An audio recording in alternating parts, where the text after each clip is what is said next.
안녕하세요. 크립토 노마드입니다. 새해로 접어들면서 포트폴리오를 어떻게 다듬어야 할지 고민하고 계신 분들도 많으신 것 같습니다. 하필 비트코인이 빌빌거리는 모습을 보이다 보니까 다른 알트코인으로 갈아타는 걸 고민한다고 해도 그렇게 이상하지는 않은 것 같습니다. 암호화폐 분석가 라케시 우패드히에가 올해 주목해야 될 5가지 암호화폐를 선정했습니다. 비트코인과 이더리움을 제외하고 보더라도 요즘 여기저기서 거론되고 있는 주요 종목들이어서 포트폴리오 구성 고민하고 계시는 분들에게는 나름의 기준점이 되는 분석이 될 수도 있을 것 같습니다. 이번 영상에서는 라케시 우패드히에가 주간 차트를 기준으로 장기 흐름을 분석하면서 제시한 5개 종목에 대한 시세 분석과 더불어서 이들 종목들 안팎을 감싸고 있는 주요 이슈들 함께 정리해 보도록 하겠습니다. 본격적인 시작에 앞서서 좋아요와 구독 또 알림 설정 꼭 부탁드리겠습니다. 영상 제작에 아주 큰 도움 된다는 말씀 함께 드립니다. 그럼 시작하겠습니다. 코인텔레그래프의 기고가이자 암호화폐 분석가 라케시 우패드히에가 올해 주목해야 될 암호화폐 5가지를 선정했습니다. 분석에 사용된 모든 차트는 주간 차트입니다. 첫 번째로 거론된 것은 단연 시장의 대장인 비트코인입니다. 비트코인은 11월 초 64,854달러 오버헤드 저항선 위에서 마감됐고 초대 긴 꼬리가 보여주듯이 더 올라가려는 힘을 확인할 수 있었는데 매도세가 이어진 뒤에 가격은 64,854달러 아래로 떨어졌습니다. 황소 세력은 20주 이동평균인 51,999달러를 방어하려고 시도했지만 반등을 지속할 수는 없었는데 이로 인해서 50주 단순 이동평균인 47,681달러 아래로 떨어졌습니다. 이런 사이 곰 세력들은 다시 가격을 47,681달러 끌어내리기 위해서 시도를 하고 있는데 이게 성공할 경우에는 39,600달러의 강력한 지지선으로 떨어질 수도 있고 여기서 종가 마감을 하면 28,805달러 수준의 더 깊은 조정이 발생할 수도 있습니다. 다만 황소 세력이 100주 단순 이동 평균을 성공적으로 방어할 경우 비트코인은 64,854달러에서 69,000달러의 오버헤드 영역까지 랠리를 시도할 수 있는데 여기를 돌파하고 난 뒤 종가 마감을 하면 심리적인 기대 수준인 10만 달러까지 상승할 수 있는 것으로 분석됐습니다. 중장기적으로 비트코인의 10만 달러 돌파 전망이 곳곳에서 잇따르는 가운데 이번에는 아케인 리서치가 비트코인이 올해도 S&P 500의 수익률을 넘어설 거라는 전망을 제시했습니다. 보고서는 비트코인이 지난해 73% 상승한 반면 S&P 500은 28% 상승하는 데 그쳤다. 올해도 비트코인이 이 같은 실적을 이어갈 것으로 예상된다라고 전망했습니다.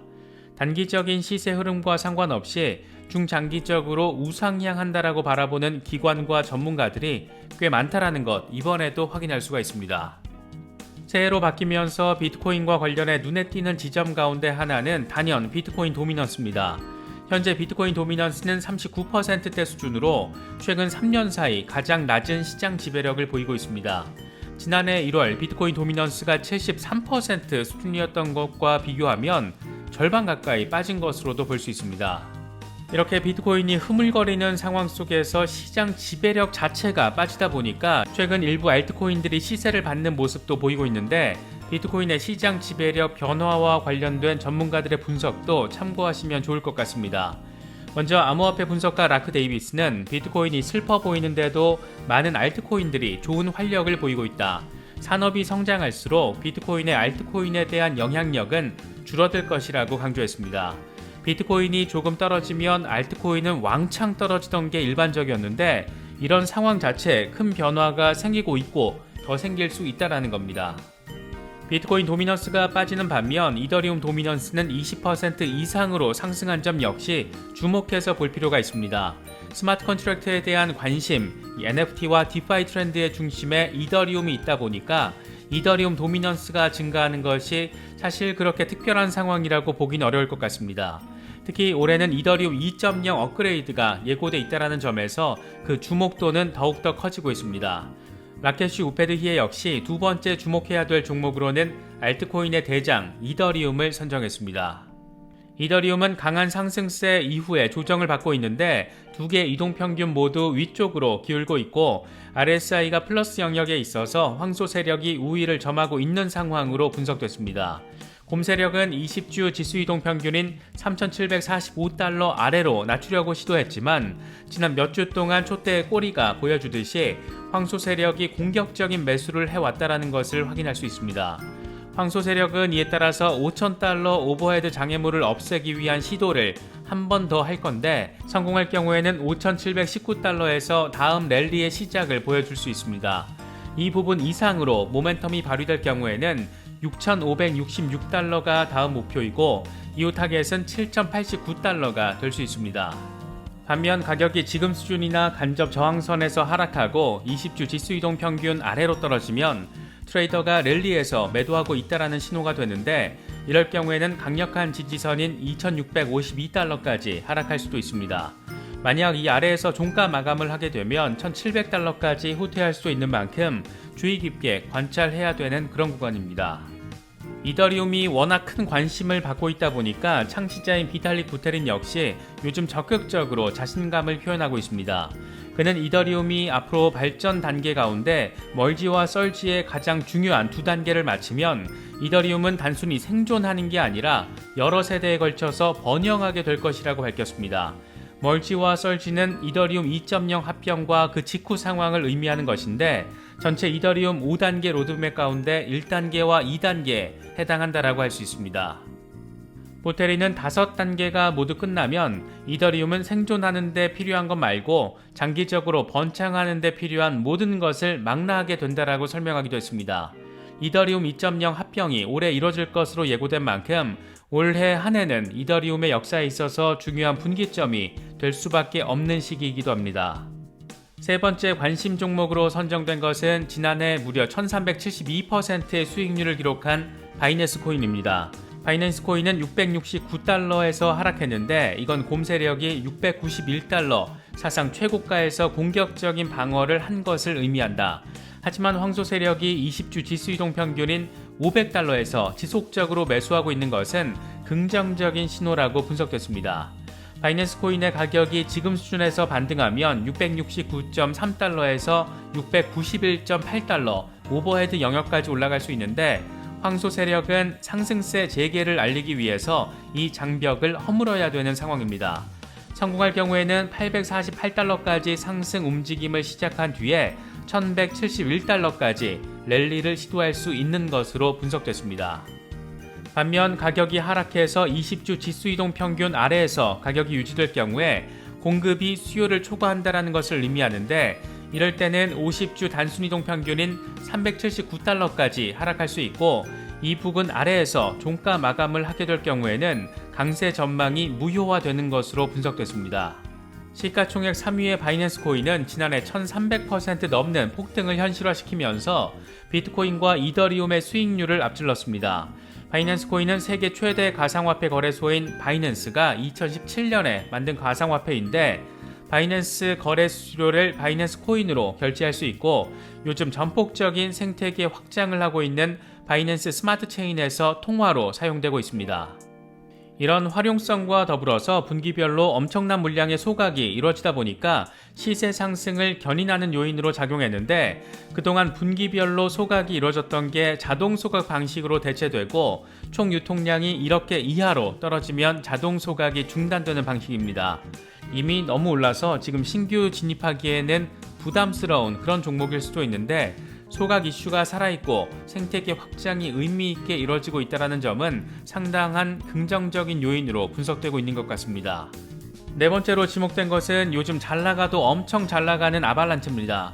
라케시 우페드히에는 아발란체가 사상 최고가 147달러까지 급등하면서 RSI가 85 근처로 떨어졌고 이건 상승세가 단기적으로 과도했다는 것을 보여준다라면서 단기 매매자들의 차익 실현이 이뤄지는 거라고 진단했습니다. 곰 세력은 3주 연속 가격을 81달러 아래로 낮추긴 했지만 초대의 긴 꼬리가 보여주듯이 황소 세력이 81달러 저항을 지지로 바꿨다라는 것을 보여줍니다. 황소 세력은 다시 사상 최고가인 147달러로 높이려는 시도를 할 텐데 이게 성공하면 213달러를 거쳐서 260달러까지 상승 영역이 확장될 수 있습니다. 하지만 가격이 75.5달러 아래로 떨어지면 강세 전망은 무효화되고 이럴 경우에는 50달러까지도 후퇴할 수 있는 것으로 분석됐습니다. 아발란체는 지난해 3,100% 급등하면서 시가총액 10위권으로 급부상한 종목입니다. 아발란체가 이렇게 폭등을 한 결정적인 계기는 딜로이트의 재해복구 플랫폼이 아발란체 블록체인에서 구축됐기 때문입니다. 주정부와 지방정부가 자연재해와 공중보건 비상사태 동안 연방자금 지원을 입증해서 이 재해 복구에 도움을 주는 프로그램인데 이 파트너십 체결 직후에 아발란체는 사상 최고가를 기록했습니다. 암호화폐 분석기업 월렛 인베스터스의 경우에는 아발란체가 올해 12월까지 309달러에 도달할 것으로 예측했는데 이건 딜로이트와 같은 기업 채택이 늘어날 것이라는 기대감이 기저에 깔려 있다는 것을 엿볼 수 있는 그런 부분입니다. 더 빠르고 더 저렴하고 더 확장 능력이 훌륭하다라는 특징점은 아무래도 한동안 아발란체에 대한 기대감을 쉽게 죽이지는 못할 것 같습니다. 다섯 번째로 선정된 종목은 요즘 아발란체 못지않은 주목도를 받고 있는 폴리곤 매틱입니다. 라케시 우패드히에는 매틱이 상승세를 타고 있긴 한데 황소는 2.7달러 위로 올리려는 시도에 막혔고 이건 곰 세력이 공격적인 방어를 하고 있다는 것으로 분석했습니다. 하지만 황소 세력이 20주 지수이동 평균인 1.62달러에서 매수를 하고 있다는 점은 긍정적인 신호인데 이건 여전히 감정이 강세를 나타내고 거래자들이 하락세를 매수 기회로 보고 있다는 것을 의미합니다. 2.7달러 돌파가 성공할 경우에 3.23달러에서 다음 상승장을 시작할 수 있고 이럴 경우 4.77달러까지 나아갈 수 있습니다. 반면 가격이 20주 지수이동 평균 아래로 유지될 경우 50주 단순이동 평균인 1.04달러로 급락할 수 있는 것으로 전망됐습니다. 폴리곤은 이더리움의 사이드 체인으로 이더리움의 확장성 영역을 보완하는 성격을 가진 레이어2 솔루션입니다. 최근에는 유니스왑 등 이더리움 생태계의 상징적인 종목이 폴리곤의 자리를 틀면서 관심을 받기도 했습니다. 특히 이더리움의 사이드 체인이긴 하지만 이더리움을 넘어서는 그런 확장성을 보여주고 있다는 점과 미러 프로토콜 합병 등 경쟁력 강화를 통한 발전에 속도를 내고 있다는 점, 또 매틱 소각이 도입됐다는 점 등은 여전히 폴리곤을 매력 덩어리로 만들어주고 있는 그런 모습입니다. 투자의 목적 가운데 하나는 노동소득을 넘어선 자본소득의 자연스러운 통로를 만들기 위해서입니다. 그러기 위해서는 많은 공부가 필요하고 여기에 많은 노력과 시간을 쏟아야 합니다. 이번에 살펴본 5가지 종목 말고도 암호화폐 시장에는 매력적인 프로젝트들, 제2의 바이낸스 코인처럼 상승률을 보여줄 것으로 평가되는 그런 종목들이 곳곳에 자리하고 있습니다. 물론 누군가의 평가와 분석이 꼭 적중하는 것은 아니지만 유명 분석가들이 분석한 종목들과 그 주변들 적극적으로 직접 잘 리서치 하시다 보면 분명 내 눈 속에 쏙 들어오는 프로젝트를 만나실 수 있을 거라고 생각합니다. 주식을 하더라도 기업 분석이 필수인 것처럼 종목에 대한 분석과 전망들 사사로이 바라보시지 않으면 더 좋을 것 같습니다. 이번에 준비한 영상은 여기까지입니다. 영상이 도움이 되셨다면 좋아요와 구독 또 알림 설정 꼭 부탁드리겠습니다. 영상 제작에 아주 큰 도움 된다는 말씀 함께 드립니다. 언제나 성투하시기를 기원하겠습니다. 시청해주셔서 감사합니다. 지금까지 크립토 노마디였습니다.